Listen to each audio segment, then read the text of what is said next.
आज्ञा जय जगन्नाथ।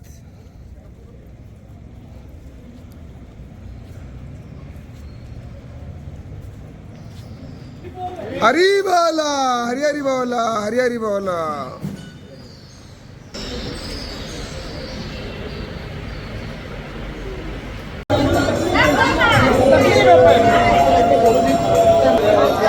हरि बोला, हरि हरि बोला, हरि हरि बोला।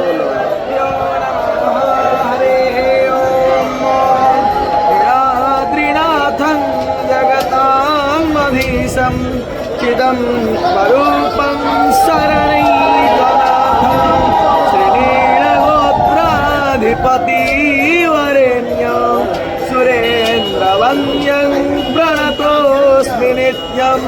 ओम श्री परमात्मने नमः।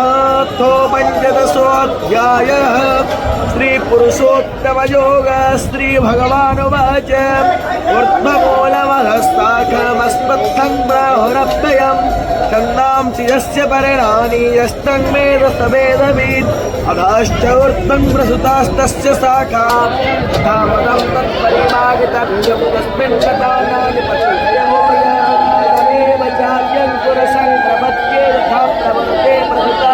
प्रकृति। हरि बोला, हरि हरि बोला, हरि हरि बोला।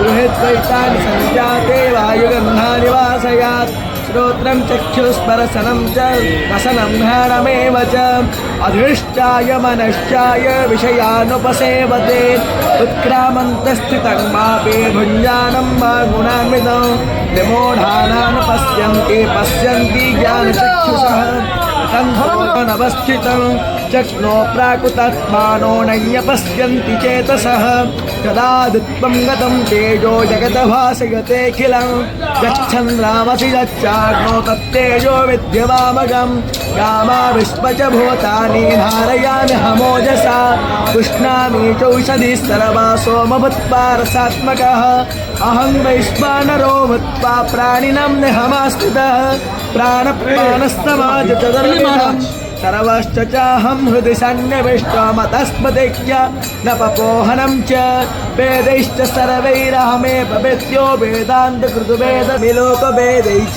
प्रथिता पुरुषोत्तमं यो मामेवमशं मूढो जानाति पुरुषोत्तमं सर्वविभजति मां सर्वभावेन भारत। श्रीमद्भगवद्गीतासु उपनिषत्सु ब्रह्मविद्यायां योगशास्त्रे कृष्णार्जुन संवादे पुरुषोत्तमयोग नाम पंचदशोऽध्यायः। कृष्णार्पणमस्तु। कृष्णाय वासुदेवाय हरये परमात्मने प्रणतः क्लेशनाशाय गोविन्दाय नमो नमः। हरिः ओम्।